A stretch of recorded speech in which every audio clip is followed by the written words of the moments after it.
Video coverage of IT Expo is brought to you by Content Boost, the content marketing specialists. Amplify your sales today. Hi, I'm Eric Linask here at IT Expo in Miami. On the program with me today is Steve Brummer. Steve is from 151 Advisors. Steve, thanks for joining me today. Thank you, Eric, for having me. So one of the really exciting things about being at an event like IT Expo is really the broad range of products, technologies, software, hardware, all that stuff that we get to see coming out to market and helping enhance the way businesses are able to collaborate and communicate. 151 Advisors, you've got what I'd consider a unique perspective on that, really helping companies bring a lot of those things to market. From that seat in the market, what do you see as some of the most interesting or most exciting or game-changing products that are being brought to market today? Well, that's a great question because it's all over the place, right? So we deal with a lot of international companies, and we actually have clients from Lithuania all the way to Singapore. And it's amazing how they look at products differently than what is created in the North America and U.S. markets.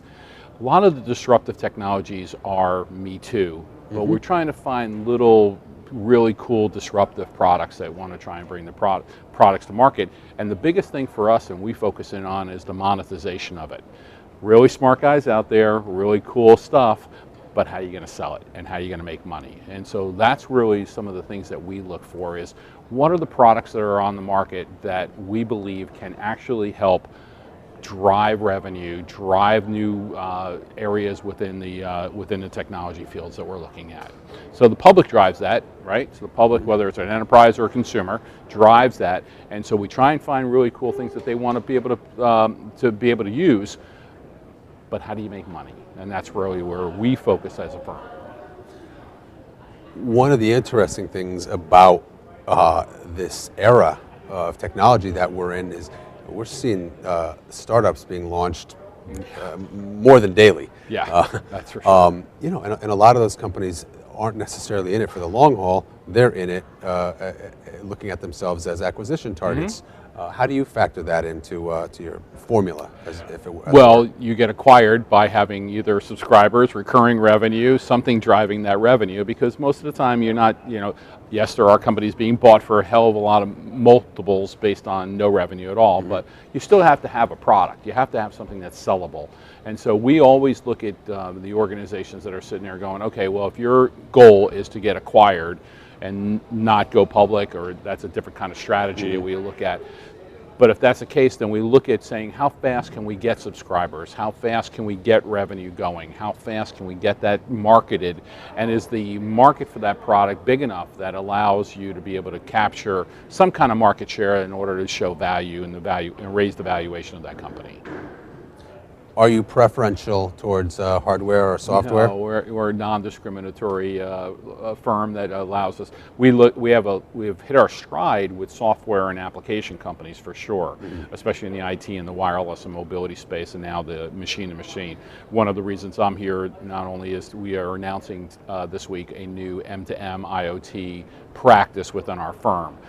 So we have brought some other people to our company to be able to grow that practice, because we believe that that is a great avenue of new technology, innovative ideas, and that we want to take part of that.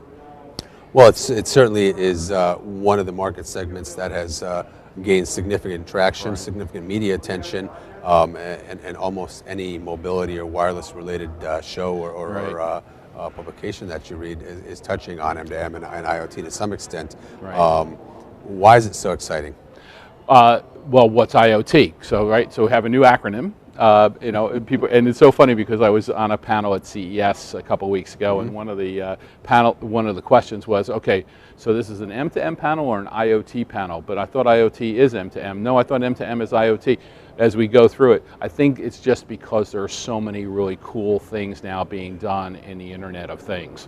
If you look at the wearables, if you look at the M-Health scenarios, and then you start to get into the mobile commerce and all the pieces that are now helping grow the marketplace, it's an endless stream of new places for us to be able to look at products and look at services that consumers as well as enterprises need.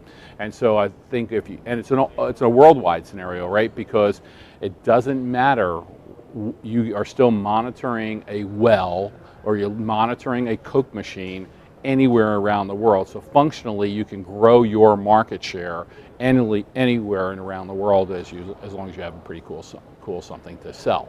And monetization of that on a worldwide basis is the same way, right? You still need airtime, you still need software, you still need hardware, somebody's got to install it and integrate it and support it. All those things make the M2M world and the Internet of Things so much easier to be able to go after. When you talk about wearable technology, and it's all based fundamentally on software, but the interesting thing about a lot of the wearable technologies, whether it's smart watches or other so-called fashion type items, is now we're really coming back to leveraging software within some sort of physical fashion statement as well. Right. And that really, I think, has the potential for an entirely new market. Well, it's changing the players too, right? So it's just not Google being involved in glasses. It's a lot of other organizations that are coming out. I mean, one of the press releases and big announcements at CES was Epson. Epson's got their own watch and glass option, and who would have ever thought the dot matrix printer would now become somebody involved in watches and glasses? So as you find more and more opportunities in the wearables, there are a lot of Me Too's. Let's just, we're dealing with some offshore right now that have the same band, does the same functionality, off to the mobile phone, give me something new. There's not a lot of that. But some of the applications and some of the things you do with it, the gaming, Optimus or some of the other companies that are out now with the gaming goggles, and that changes the way you look at glass and what you're doing with apps on there. So, again, you got to look at something that you're going to be able to buy, something that you really want, not just our kids, but us, looking at the consumers that are out there, and then trying to figure out how to brand it, what is it giving you, what is it doing for you, and then, does it work? What's the options for the future? Where are you going to go with this product?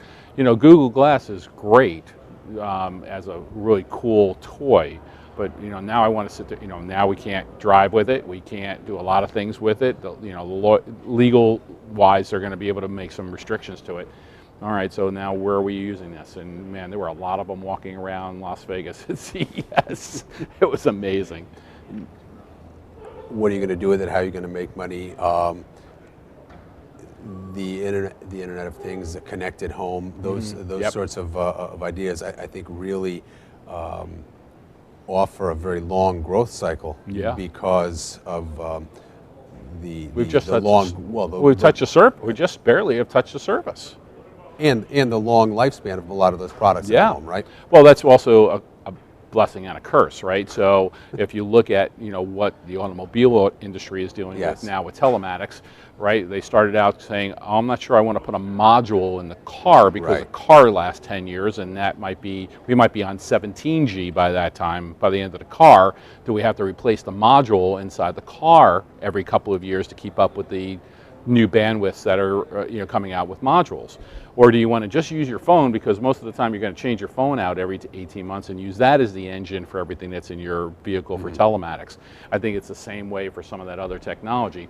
I mean, it's great to be able to go to some of the events and look at the home automation stuff, but none of us, I don't know about you, I don't have the modern technology in there as far as my refrigerator telling me what I need to buy or turning off things remotely. And I think once we get to that point where you and I have that as a standard thing in our homes, then explosive growth at that particular point. So I think those are the cool things that we look at and say, okay, well, what more can we do? It's it's just not the alarm, but Digital Life from AT&T is doing really, really well. GE is doing a great job in home, that home automation stuff, and it's fun to play. Absolutely. I think almost anybody out there will agree. Steve, thank you much for joining us on the program. Eric. Yep. I'm Eric Lanask here at IT Expo.